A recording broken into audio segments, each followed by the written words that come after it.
Breaking news చూస్తున్నారు. బెంగాల్ మాజీ ముఖ్యమంత్రి మమతా బెనర్జీకి బిగ్ షాక్ తగిలింది. మనీ లాండరింగ్ కేసులో భాగంగా టీఎంసీ బ్యాంక్ అకౌంట్స్ ని ఫ్రీజ్ చేసింది ఈడీ. ఈ ఖాతాలో దాదాపు 440 కోట్ల డిపాజిట్లు ఉన్నట్లు తెలిపింది ఎన్ఫోర్స్మెంట్ డైరెక్టరేట్. పార్టీ నిధుల నుంచి పెద్ద ఎత్తున అనుమానాస్పద ఆర్థిక లావాదేవీలు జరిగాయని, నిధుల దుర్వినియోగానికి సంబంధించి విచారణ జరుపుతున్నామని ఈడీ చెప్పుకొచ్చింది. కేర్వెల్ ఏవియేషన్ గ్రూప్తో లావాదేవీలపై దర్యాప్తు జరుపుతోంది. 5 చోట్ల సోదాలు నిర్వహించారు. అనంతరం అకౌంట్లను ఫ్రీజ్ చేయడం జరిగింది ఎన్ఫోర్స్మెంట్ డైరెక్టరేట్. అంశానికి సంబంధించి ఈడీ సోషల్ మీడియా ఎక్స్ ఫార్మర్గా అది ట్విట్టర్ అంటూ ఉంటారు, ఆ ప్లాట్ఫామ్ మీదుగా ట్వీట్ చేస్తుంది. ఈడీ కోల్కతా జోనల్ ఆఫీస్ అంటూ కూడా మీరు ఆ డాక్యుమెంట్ని చూడొచ్చు. ఆ డాక్యుమెంట్లో ఏముంది, ఈడీ ఏం చెప్పుకొచ్చింది, ఎన్ఫోర్స్మెంట్ డైరెక్టరేట్ ఈడీ ఎటువంటి స్టేట్మెంట్ ఇచ్చింది, దాంట్లో ఎటువంటి అంశాలను ప్రస్తావించడం జరిగింది, డీటెయిల్గా మాట్లాడుకునే ప్రయత్నం చేద్దాం. ఇదే అంశానికి సంబంధించి పూర్తి సమాచారం తెలుసుకునే ప్రయత్నం చేద్దాం. ఎన్ఫోర్స్మెంట్ డైరెక్టరేట్ కీలకమైన డెవలప్మెంట్ కింద చెప్పుకోవాలి. ఎందుకంటే దాదాపు 440 కోట్ల రూపాయల వ్యవహారం ఇది మామూలు విషయం కాదు. ఏకంగా 440 కోట్ల రూపాయల వ్యవహారంలో ఈడీ తీసుకున్న సంచలన నిర్ణయం ఇది. దీంట్లో ఈడీ ఏం చెప్పుకొచ్చింది అనేది క్లియర్గా మాట్లాడుకోవాల్సిన సందర్భం. బట్ బిఫోర్ దట్ కాస్త దీని గురించి డీటెయిల్గా మాట్లాడుకుందాం. ఎన్ఫోర్స్మెంట్ డైరెక్టరేట్ టీఎంసీకి షాక్ ఇచ్చింది, మమతా బెనర్జీకి బిగ్ షాక్ ఇచ్చింది. ఏకంగా 440 కోట్లు. తృణమూల్ కాంగ్రెస్ సంక్షోభం దీనికి కారణమా? Biggest question mark as of now. అయితే ఏం జరిగింది అనేది మాట్లాడుకుందాం. రీసెంట్గా మనీ లాండరింగ్ అంటే ఈడీ దర్యాప్తులో భాగంగా prevention of money laundering act, PMLA act ప్రకారం ఈడీ వెళ్ళింది. మనీ లాండరింగ్కి సంబంధించి ఇన్వెస్టిగేషన్ జరుగుతున్న సందర్భంలో టీఎంసీకి చెందిన 440 కోట్ల రూపాయల నిధులు ఉన్న 3 బ్యాంకు ఖాతాలను ఎన్ఫోర్స్మెంట్ డైరెక్టరేట్ ఫ్రీజ్ చేసింది. పార్టీ నిధుల ద్వారా భారీ స్థాయిలో అనుమానాస్పద ఆర్థిక లావాదేవీలు, అనుమానాస్పద ట్రాన్సాక్షన్స్ జరిగాయని చెప్పి ఈడీ ఇక్కడ ఆరోపిస్తూ ఉంది. ఈ కేసులో ఇన్వెస్టిగేషన్లో భాగంగా ఢిల్లీ ఏకంగా 5 ప్రాంతాల్లో ఢిల్లీలో సోదాలు చేసింది. ఇవన్నీ విమానయాన రంగంలో పనిచేస్తున్న కేర్వెల్ గ్రూప్ ఆఫ్ కంపెనీలకు సంబంధించిన ప్రాంతాలని చెప్పుకుంటూ వచ్చింది. 2023 ఏప్రిల్ నుంచి 2026 జూన్ మధ్య టీఎంసీ ఖాతాల నుంచి సుమారు 160 కోట్ల రూపాయలు కేర్వెల్ ఏవియేషన్ ఇండియా ప్రైవేట్ లిమిటెడ్తో పాటు ఇంకో అనుబంధ కంపెనీకి ట్రాన్స్ఫర్ అయ్యింది అని చెప్పి ఈడీ గుర్తించింది.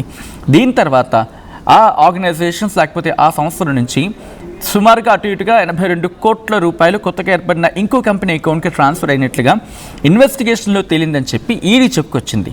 ఈ నిధుల్లో 111 నుంచి 112 కోట్ల రూపాయలు, ఆ 112 కోట్లతో ఎంబ్రాయిడర్ లెగసీ 600 విమానం, అగస్టా 109 SC హెలికాప్టర్ కూడా కొనుగోలు చేసినట్లు, 600 విమానం అలాగే అగస్టా 109 SC హెలికాప్టర్ కూడా కొన్నది అని చెప్పి ఈడీ చెప్పుకొచ్చింది. హెలికాప్టర్ కొన్న సందర్భంలో కొంత ఫారెన్ ఫండ్స్ ఉపయోగించినట్లు అనుమానం వ్యక్తం చేయడం జరుగుతోంది ఈడీ. ఇది ఒక కథం. ఇదొక వైపు. ఇంకో వైపు ఏంటంటే ఈ కొన్న విమానం, హెలికాప్టర్ తిరిగి టీఎంసీ కాంగ్రెస్కి అంటే తృణమూల్ కాంగ్రెస్కి అద్దెకి ఇచ్చి మరోసారి భారీగా నిధులని బదిలీ చేసినట్లు ఈడీ ఇక్కడ ఆరోపిస్తూ ఉంది. ఈ టోటల్ ఇష్యూలో అసలు లబ్ధిదారులను దాచేందుకు ప్రయత్నిస్తున్నారని చెప్పి అనుమానాలు వ్యక్తమవుతూ ఉన్నాయి. అయితే నిధులు ఎక్కడి నుంచి వచ్చాయి, ఈ ఫారెన్ ఫండ్స్, దాంతోపాటు సంబంధిత కంపెనీల మధ్య జరిగిన ఆ ట్రాన్సాక్షన్పై పూర్తి స్థాయి ఇన్వెస్టిగేషన్ జరుగుతుంది. ఇన్వెస్టిగేషన్ లభించే ఆధారాలను బేస్ చేసుకొని నెక్స్ట్ ప్రొసీజర్ ఉంటుందని చెప్పి ఈడీ క్లియర్గా క్లుప్తంగా చెప్పుకొచ్చింది. ఎన్ఫోర్స్మెంట్ డైరెక్టరేట్ ఇదే అంశం మీద ట్వీట్ కూడా చేసింది. దాంట్లో ఏం పేర్కొంది అనేది కూడా ఇక్కడ మాట్లాడుకునే సందర్భం. ఒకసారి ఆ ట్వీట్ మీరు చూస్తూ ఉన్నారు ఆర్టీవీ స్క్రీన్ మీద. ఇఫ్ పాసిబుల్ కొంచెం ఫ్రమ్ ద బిగినింగ్ వెళ్ళే ప్రయత్నం చేద్దాం. ఇదిగోండి, ఈడీ కోల్కతా జోనల్ ఆఫీస్ అని చెప్పి ఇక్కడ మెన్షన్ చేసింది.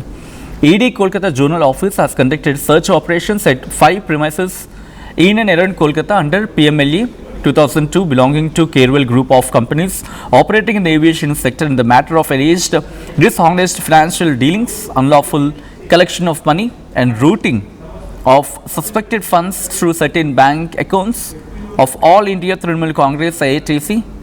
During the search operations, balances amounting to 440.42 crore lying in 3 HDFC bank accounts of All India Trinamool Congress have been frozen under PMLA 2002 అని క్లుప్తంగా చెప్పుకొచ్చింది. దీంట్లో రాసుకొచ్చింది ఆ ప్రెస్ నోట్లో, press రిలీజ్లో, ED freezes 440 crore rupees in All India Trinamool Congress AITC bank accounts case.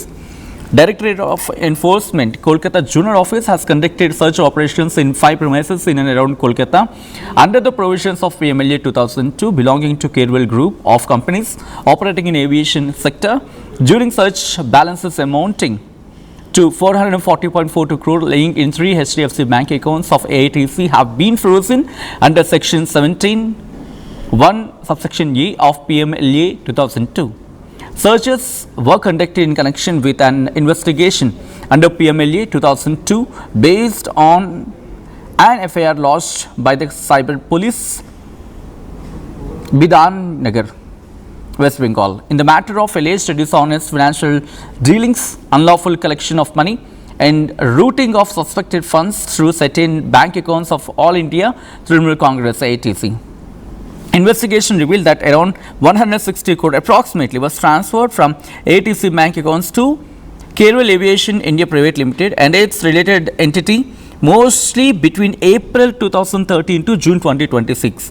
It is further revealed that Kerwell Aviation Private Limited routed an amount of 82.96 crore during 2013 to 2026 to another newly incorporated related entity for purchasing an aircraft Embraer Legacy 600 and one Chopper Augusta 109 Grand New.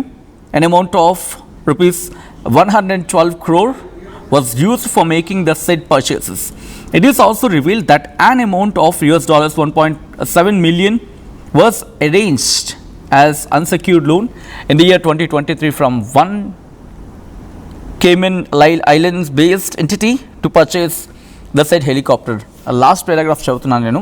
These Embraer Legacy 600 aircraft and Augusta helicopter were subsequently rented out to AITC itself, even though they were purchased from the corpus of AITC. ఇది కీలకమైన point. Thereafter, substantial amounts were transferred on the pretext of aircraft usage. The above stated WS arrangements is under investigation to ascertain the actual beneficial purpose of the transactions. Further investigation is under progress. ఏముంటుందంటే మనం ఇందులో మాట్లాడుకున్నాం కదా, helicopter కొన్నారు, తర్వాత ఒక విమానం, ఈ రెండు కూడా. అయితే ఇక్కడ ఏమంటున్నారంటే వీళ్ళు Augusta were subsequently rented out to AITC itself. AITC తనకి తానే రెంట్కి ఇచ్చుకుంది, even though they were purchased from the coppers of AITC. AITC coppers నుంచి వాళ్ళు కొన్నప్పటికీ AITCకి అంటే మమతా పార్టీకి మళ్ళీ 3 రెంట్కి ఇచ్చారనేది ఇక్కడ లాస్ట్లో ప్రధానంగా ఆరోపిస్తున్న అంశం. సో ఇంత డెవలప్మెంట్లో ఏం జరగబోతుంది? ఇప్పుడు 440 crore రూపీస్ బ్యాంక్ అకౌంట్కి అంటే బ్యాంక్ అకౌంట్లో ఉన్నాయి. ఆ అమౌంట్ ఫ్రీజ్ చేయడం అంటే టీఎంసీ కాస్త ఆర్థికంగా దెబ్బ కొట్టినట్టే, దెబ్బ పడినట్టే, కొట్టినట్టు కాదు కానీ దెబ్బ పడినట్టే. ఈ క్రమంలో ఇంకా ఎన్ఫోర్స్మెంట్ డైరెక్టరేట్ ఇంకా గట్టిగా కనుక పట్టు బిగిస్తే ఇంకా ఏం జరిగే అవకాశం ఉంది అండ్ ఇంకా ఏం జరిగే అవకాశం ఉంటుంది, ఏం జరగచ్చు, మీరేమనుకుంటున్నారనేది కామెంట్ చేసే ప్రయత్నం చేయండి. అండ్ బెంగాల్లో మమతా ప్రభుత్వం కూలిపోయిన తర్వాత ప్రస్తుతం